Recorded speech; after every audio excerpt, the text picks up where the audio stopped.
السلام على سيد الأنبياء والمرسلين وعلى آله وأصحابه أجمعين.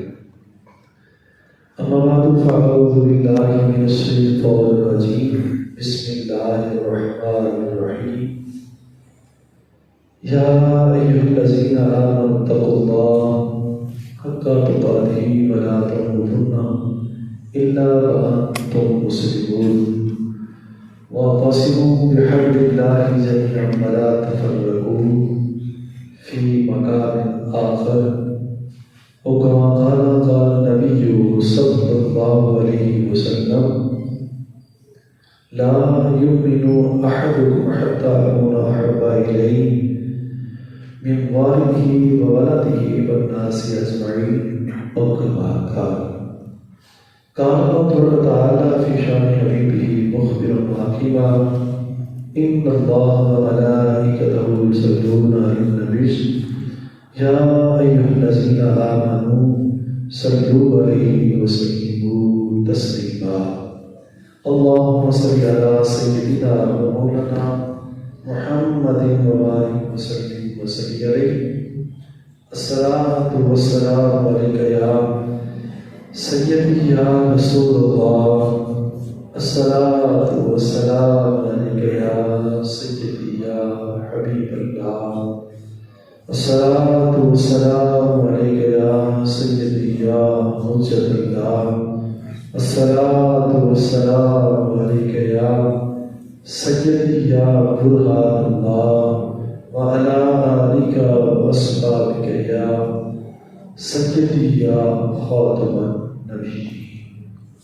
اللہ تعالیٰ جل جلالہ و امن والہ اعظم شان سبحانہ وتعالیٰ کی حمد و ثنا کے بعد حضور سید عالم شفیع معظم نور مجسم صلی اللہ علیہ وآلہ وسلم کے ذات والا صفات پہ صلاۃ و سلام پیش کرنے کے بعد علماء گرامی قدر اور آپ تمام احباب دور و نزدیک سے تشریف لائے ہوئے تمام سامعین حاضرین و ناظرین، خدا کے قدوس میرا آپ سب کا آنا اپنی بارگاہ میں قبول فرمائے.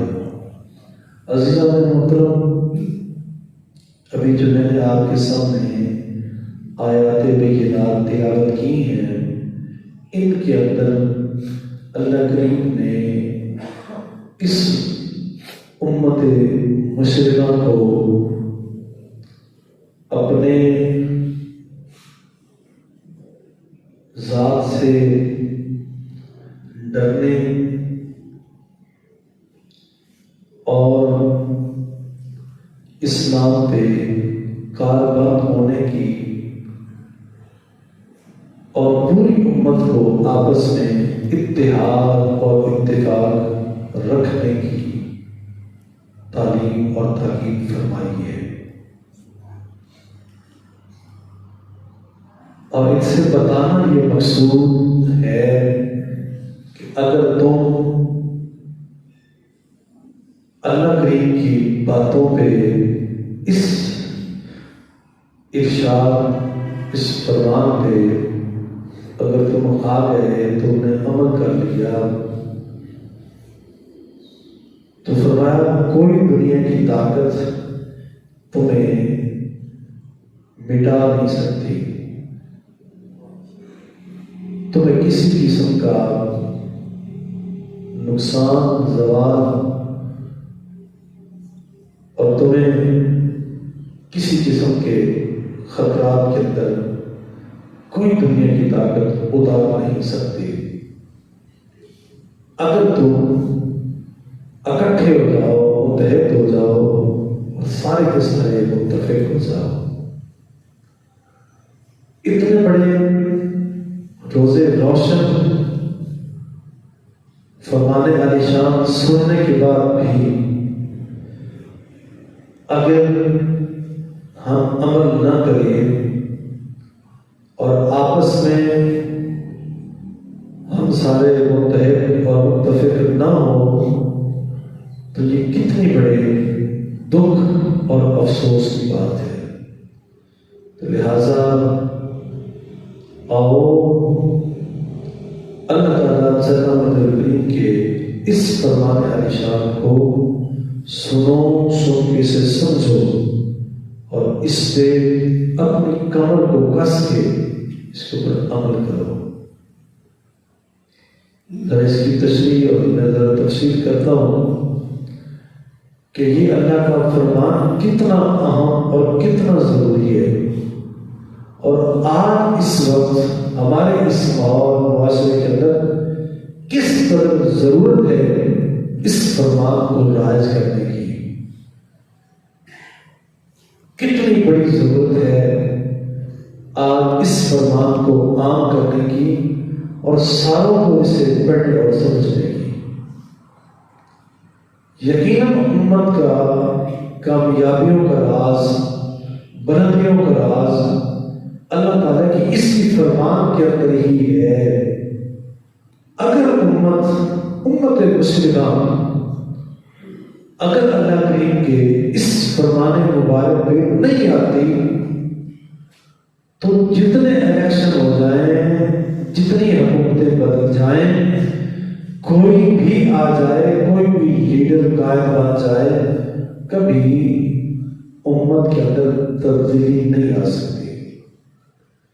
امت کا عروج، ترقی، بلندی، رفعت اور امت کی خیر خواہی صرف اسی کے اوپر ہے کہ اللہ اور اس کے محبوب صلی اللہ علیہ وسلم کے فرامین و ارشادات پہ عمل کر لے اور اپنے آپ کو حضور کے قدموں میں رکھ لے۔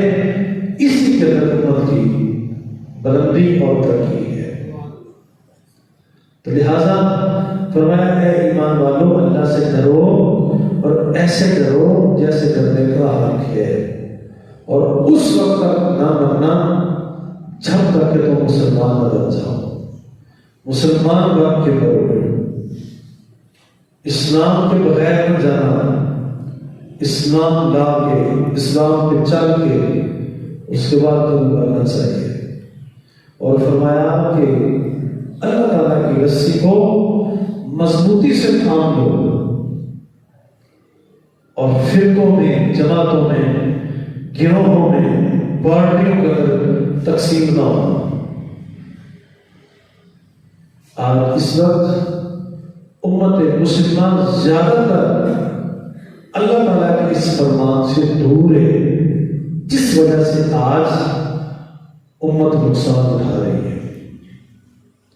آج جو طرح طرح کے جو پہاڑ، طوفان، مصیبتیں، بلائیں جو ہمارے اوپر آئی ہوئی ہیں، وہ اسی وجہ سے ہے کہ ہم اللہ کریم کے اس فرمان سے دور ہو گئے۔ ہم نے اللہ کریم کے اس فرمان کو چھوڑ دیا ہے۔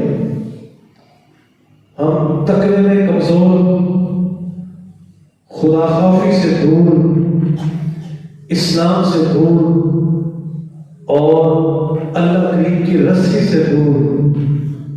تو کون ہے جو ہمیں جو راستہ لائے؟ اللہ تعالیٰ کی رسی کے بغیر ہم بچ ہی نہیں سکتے، ہم کامیاب ہی نہیں ہو سکتے۔ تو دنیا کی کون سی طاقت ہے جو ہمیں اٹھائے گی؟ دنیا کی کوئی طاقت نہیں اٹھا سکتی، دنیا کی کوئی طاقت نہیں اٹھا سکتی۔ آج اللہ تعالیٰ جل کی اس فرمان جو میں نے آپ کے سامنے آیت کریمہ میں نے پڑھی ہے، اس آیت کا سارا ترجمہ آپ پڑھ لیں، سن لیں، تو آپ دیکھیں گے کہ امت مسلمہ ساری اس فرمان سے دور ہے۔ آج تقویٰ بھی نہیں ہے، اسلام بھی نہیں ہے، اور اللہ تعالیٰ کی راہ سے، اس کی رسی سے ہم کتنے دور ہیں۔ تو جب تک یہ ہمارے درمیان میں دوبارہ نہیں آئے گی، ہمارے درمیان تقویٰ نہیں ہوگا، ہمارے درمیان اسلام نہیں ہوگا، اللہ تعالیٰ کی رسی کو نہیں پکڑیں گے، تو ہم بچیں گے کیسے؟ فرمایا اللہ تعالیٰ کی رسی کو پکڑ لو اور پارٹیوں میں تقسیم نہ ہونا۔ آج ہم کتنی ساری پارٹیوں میں ہیں، آج پارٹیوں میں تقسیم ہو چکے ہیں، عصبیت، نمرودیت، فرعونیت، قومیت، یہ چیزیں ہمارا مقدر مان نہیں ہے. ہم پارٹیوں میں تقسیم ہو چکے ہیں. غرور، تکبر، گھمنڈ، حسد، بغض، کینہ، ایک دوسروں سے اتنی نفرت، یہ ہمارے درمیان میں وہ قدریں، وہ محبتیں، وہ الفتیں، وہ آپس کے میل ملاپ وہ چھوڑ چکے ہیں. تو جب تک ہم پیچھے نہیں ہٹیں گے ہم نہیں بچیں گے. ہم اگر بچ سکتے ہیں تو وہ اتحاد امت سے کہ پوری امت مسلمہ متحد ہو جائے. پوری امت مسلمہ وہ آپس میں اتفاق کرے. جب تک ہمارے اس پوری امت کے اندر اتحاد اور اتفاق نہیں آئے گا تو اس وقت تک ہم بچ نہیں سکتے، ہم کامیاب نہیں ہو سکتے. تو واپس آؤ، واپس آؤ. اس وقت ہم پارٹیوں میں بٹ چکے ہیں، ہم پارٹیوں میں بٹ گئے، تقسیم ہو گیا. سارے کے سارے اپنے اپنے الگ الگ فرقے، الگ الگ ہماری پہچان، الگ الگ ہماری شناخت. تو جب تک ہم متحد نہیں ہوں گے تب تک کامیاب نہیں ہو سکتے. یہ تو ساری فرضی چیزیں، یہ تو ساری فرضی چیزیں. جیسے آپ دیکھ رہے ہیں، آپ جمعے میں سارے دن آپ سارے آ رہے ہیں، ذرا بس آئے، بس ایک ڈیوٹی، ایک فرض سمجھ کے، ایک فرضی طور پہ بس وضو کیا، ذرا غسل کیا، نہا کے آگے بس آئے، خطاب سنا، نماز پڑھی، نکل گیا. اس کے بعد ایک جمعے سے اگلے جمعے تک آپ کیا کرتے ہیں؟ جو باتیں آپ ممبر سے، محراب سے جو آپ سن کے جاتے ہیں اور دین پہ، اسلام پہ، اس کے علاوہ اور کتنا چل رہے ہیں، کتنا ساری اور ذمہ داریاں ہیں جس کو ہم نہیں اٹھا رہے. یہ تو فرضی چیز ہے. کتنے سارے لوگوں کے اندر تبدیلی آئی، کیا تبدیلی آئی، کتنی ساری تبدیلی آ گئی. ارکان نماز سے ہم خالی، زکوٰۃ سے ہم دور. زکوٰۃ کا پتہ ہی نہیں، کوئی پتہ نہیں زکوٰۃ کا. کتنی کثیر تعداد ہم سارے مسلمان لوگ زکوٰۃ کے عام مسئلے کا بھی ہمیں نہیں پتا. زیادہ تر الحمدللہ ماشاء اللہ آپ میں سے کوئی چند ایک بندے جنہیں زکوٰۃ کا من آتا ہے، جنہیں پتہ ہے کہ زکوٰۃ کا اتنا حصہ ہے اور مصارف زکوٰۃ کے کہاں زکوٰۃ لگتی ہے. نہ آپ نے کبھی زکوٰۃ دی، نہ آپ کو اس کا علم ہے. حالانکہ اسلام کا ایک رکن ہے، یہ دین کا ایک رکن ہے، دین اسلام کا ایک فریضہ ہے، پتہ ہی نہیں ہے. آج کے جو مناسک ہے، جو طریقہ ہے، اس کے بارے میں کوئی پتہ نہیں. بس کثیر بندوں کو بس یہی ہے جی، بس حج ہے. حج کیا ہے جی؟ بس جیسے دنیا کے اور درباروں میں اور محلوں کے اندر، پارکوں کے اندر جانا ہوتا ہے، بس جانا جی، زیارت کر کے واپس آ جائے. یہ پتہ ہے، ہمیں پتہ ہی نہیں. نماز، روزہ، حج، زکوٰۃ پتہ ہی نہیں. اسی طرح باقی جتنے معاملات ہیں ان کو پتہ ہی نہیں. خالی جمعہ پڑھ لینا، خالی ایک نماز میں حاضر ہو جانا، پھر نکل جانا، یہ خالی یہ تو دین اسلام نہیں ہے، اور یہ تو اس کا تقاضا ہی نہیں ہے. معاملات ہمارے سارے کے سارے معاملات ہمارے خراب ہو پڑے. والدین کا احترام، بہن بھائیوں کے ساتھ اچھا سلوک، حصے داروں کو ان کا حصہ پورا پورا دینا، جو امانت آئی ہے اس امانت کے اندر خیانت نہ کرنا. جو کوئی چیز دے کے دیا ہے کہ یہ میری امانت ہے، اس کا کوئی لحاظ ہی نہیں. اس کے علاوہ سیدھا رہنی ہے. غرباء کا ہمارے مالوں میں حق ہے، دیتے ہی نہیں ہم. جتنے سارے معاملات ہیں، لین دین ہے، میل جول ہے، وہ سارے کے سارے ہم ناکام ہو جائیں. پھر بھی ہم دعویٰ کریں کہ ہم مسلمان ہیں، تو کتنے افسوس والی بات ہے. اگر یہ ہم نے نہیں کرنا تو پھر کیا فائدہ ہے؟ اگر ہم نے دین اسلام کو پڑھنا نہیں، سمجھنا نہیں، اور ہم نے عمل نہیں کرنا تو کیا کرنا ہے ہم نے؟ آج آپ عالم ہیں، ہم عالم ہیں، لیکن ہم عامل نہیں ہیں، عامل نہیں، عمل نہیں کرتے. جب عامل نہیں ہے تو ہم کامل بھی نہیں ہیں، ہم کامل بھی نہیں ہیں. تو یہ تو میں اکثر کہا کرتا ہوں، یہ جو ویڈیو دے رہے نا، میں نے آپ کو بہت سارے حضرات کو میں نے پچھلے جمعے دیکھا، اس سے پچھلے جمعے بھی دیکھا، اس سے پچھلے جمعے بھی دیکھا، آپ مجھے بھی دیکھتے آ رہے ہیں. اور مسجدوں میں بھی ہم جاتے ہیں، اسی طرح جاتے ہیں، جمعہ سن کے نماز پڑھ کے ہم آ جاتے ہیں. اور بھی محفلوں کے اندر ہم بیٹھتے ہیں، خطابات سنتے ہیں، تقریریں سنتے ہیں. اگر یہ تقریریں، حالانکہ اکثر جو خطباء، مقررین، مبلغین جو محراب و منبر پہ بیٹھتے ہیں، بات تو سچی کرتے ہیں، اندر کا حال کا تو اللہ کریم جانتا نا کہ کیا ہوگا اندر حال. لیکن جو بات مجلے میں کی جاتی ہے وہ سیدھی اور صاف اور صحیح کی جاتی ہے اکثر. لیکن ہم مقرر کی، ہم خطیب کی، مولد مبلغ کی بات کو ہم کتنا اس کو سنتے ہیں، کتنا سمجھتے ہیں، اس کے اوپر کتنا عمل کرتے ہیں. اس کو کبھی ذرا غور کرتے ہیں آپ؟ یہ تو ساری فرضی چیزیں ذرا بس جمعے میں آیا، ٹوپی رکھی، اس کے بعد فارغ ہوا نکل گئے. ابھی تو ذرا ویسے بھی سردی ہے، آپ چاہتے ہیں اپنی ٹوپیاں لے کے آئیں. جب یہ ختم ہو جائے گی تو پھر آپ پلاسٹک کی ٹوپی مسجد پڑی ہوتی ہے، یعنی آپ اٹھانی نماز پڑھی، اس کے بعد بھی اتار کے مسجد کے اندر رکھ کے آپ نے نکل جانا. سر ڈھانپنے کے لیے آپ نے اتنی تکلیف نہیں کرنی کہ اپنی اچھی خوبصورت کو ٹوپی ہو جو ہر وقت ہمارے ساتھ ہو، وہ بھی ہمیں تکلیف نہیں کرنی. تو پھر تو یہ سمجھو ہم نے فرضی چیزیں بنا دی. تو جب یوں فرضی چیزیں، تو ان فرضی چیزوں کا آپ ذہن میں رکھ لیں،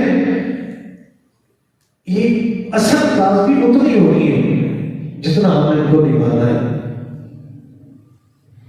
ان کا اثر اور ان کا بدلہ وہ اتنا ہی ہونا ہے جتنا آپ نے کرنا ہے. تو کیا یوں ہی ہم نے چلے جانا ہے؟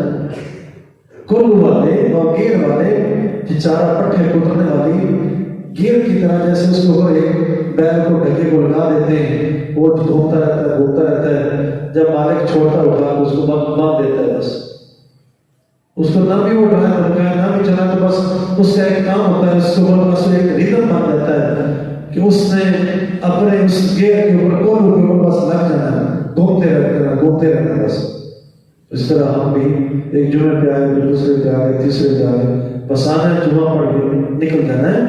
اگر جمعہ پڑھنے کے باوجود جو اس کا مقصد، مطلب ہے، جس کا مفہوم ہے، جس لیے جمعہ رکھا گیا ہے، اور جو دین اسلام کا مقصد ہے کہ دین اسلام کے تمہارے سامنے یہ ضابطہ حیات